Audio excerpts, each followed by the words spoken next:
রাধে রাধে। কেমন আছো তোমরা সবাই? আশা করছি রাধারানীর কৃপায় সবাই ভালো আছো।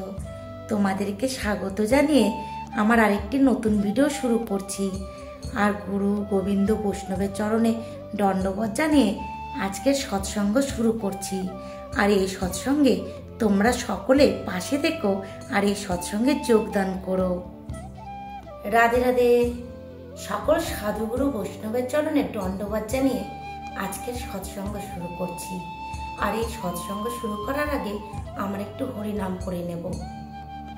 হরে কৃষ্ণ কৃষ্ণ কৃষ্ণ হরে হরে, হরে রাম রাম রাম হরে হরে।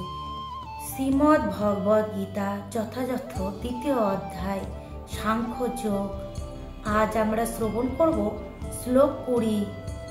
ন জায়তে ম্রিয়তে বা কদাচিন, নায়ন ভূতা ভবিতা বা ন ভূয়, অজ নিত্য শাশ্বত হয়ম পুরাণ, ন হন্যতে হন্যমানে শরীরে। বাংলা শ্লোক। জন্ম মরণ নাই, হয় নাই হবে নাই, হয়েছিল তাহা নহে আত্মা, অজনিত্য শাশ্বত, পুরাতন নিত্য সত্য, শরীরের নাশ নহে মৃত্যু। অনুবাদ। আত্মার কখনো জন্ম হয় না বা মৃত্যুও হয় না। আত্মার কদাচিৎ উৎপত্তি হয়নি, হচ্ছে না, আর হবেও না। আত্মা জন্মরহিত, শাশ্বত, নিত্য এবং পুরাতন হলেও চিরনবীন। শরীর নষ্ট হলেও আত্মা কখনোই বিনষ্ট হয় না। তাৎপর্য। গুণগতভাবে পরমাত্মা ও তার পরমাণু সদৃশ অংশ জীবাত্মার মধ্যে কোনো পার্থক্য নেই। জড়দেহের মতো আত্মার কোনো পরিবর্তনও হয় না, তাই আত্মাকে বলা হয় কূটস্থ, অর্থাৎ তার কোনো পরিবর্তন হয় না। জড়দেহে ৬ রকমের পরিবর্তন হয়। মাতৃগর্ভে তার জন্ম হয়, তার বৃদ্ধি হয়, সে কিছু কালের জন্য স্থায়ী হয়, তা কিছু ফল প্রসব করে, ক্রমে ক্রমে তা ক্ষয়প্রাপ্ত হয় এবং অবশেষে তার বিনাশ হয়। আত্মা কিন্তু এই রকম কোনো পরিবর্তনই হয় না। আত্মার জন্ম হয় না, কিন্তু যেহেতু সে জড় দেহ ধারণ করে, তাই সেই দেহটির জন্ম হয়। সেখানে আত্মার জন্ম হয় না এবং আত্মার মৃত্যু হয় না। যার জন্ম হয় তার মৃত্যু অবধারিত। আর যেহেতু আত্মার কখনো জন্ম হয় না, তাই তার অতীত, বর্তমান অথবা ভবিষ্যৎ বলে কিছুই নেই। সে নিত্য, শাশ্বত ও পুরাতন, অর্থাৎ কবে যে তার উদ্ভব হয়েছিল তার কোনো ইতিহাস নেই। দেহাত্ম বুদ্ধির দ্বারা প্রভাবিত হয়ে আমরা আত্মার জন্ম ইতিহাস প্রভৃতির অনুসন্ধান করে থাকি।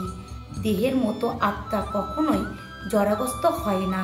তাই তথাকথিত বৃদ্ধ মানুষও শৈশব অথবা যৌবনের উদ্যম অনুভব করে। দেহের পরিবর্তন আত্মাকে প্রভাবিত করে না। বৃক্ষ বা জড়জাগতিক অন্য কিছুর মতো আত্মা কখনোই ক্ষয় হয় না। আত্মা কোনো কিছু উৎপাদনও করে না। দেহজাত সন্তানেরাও প্রকৃতপক্ষে ভিন্ন ভিন্ন আত্মা। একটি দেহ থেকে উদ্ভূত হওয়ার ফলে তাদের কোনো বিশেষ একজন মানুষের সন্তান বলে মনে হয়। আত্মার উপস্থিতির ফলে দেহের বৃদ্ধি হয়, কিন্তু আত্মার কখনো বৃদ্ধি বা কোনো রকম পরিবর্তনই হয় না। তাই দেহের যে ৬ রকমের পরিবর্তন হয়, আত্মা তার প্রভাব থেকে মুক্ত।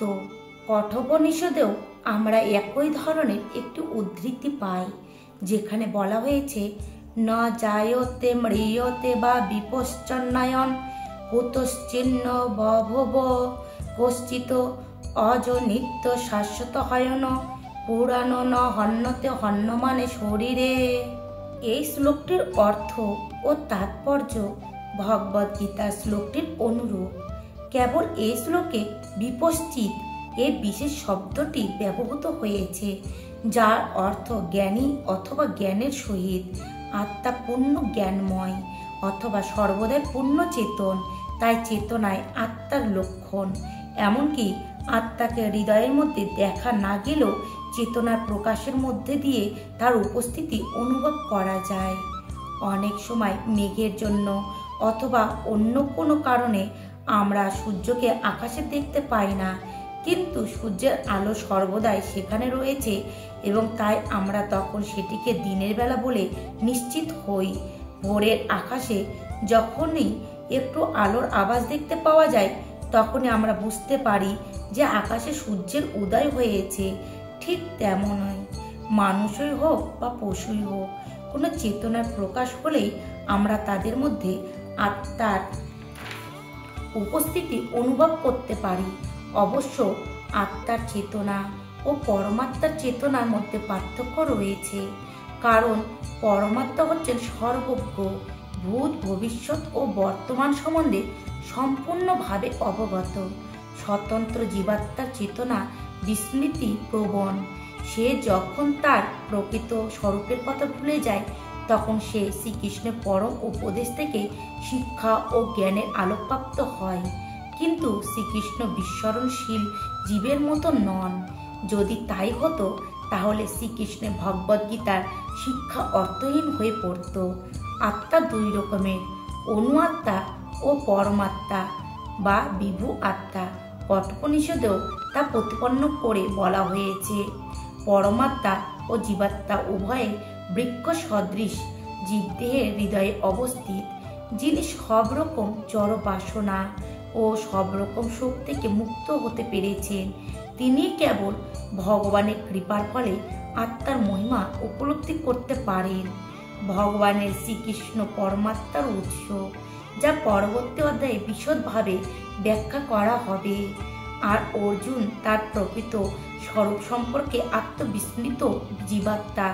তাই শ্রীকৃষ্ণের কাছ থেকে অথবা তার যথার্থ প্রতিনিধি সদ্গুরুর কাছ থেকে তার এ পরম তত্ত্বজ্ঞান লাভ করার প্রয়োজন হয়। আর এই গীতা পাঠের পর আমরা গীতার 18 নাম একটু শ্রবণ করব আর স্মরণ করব।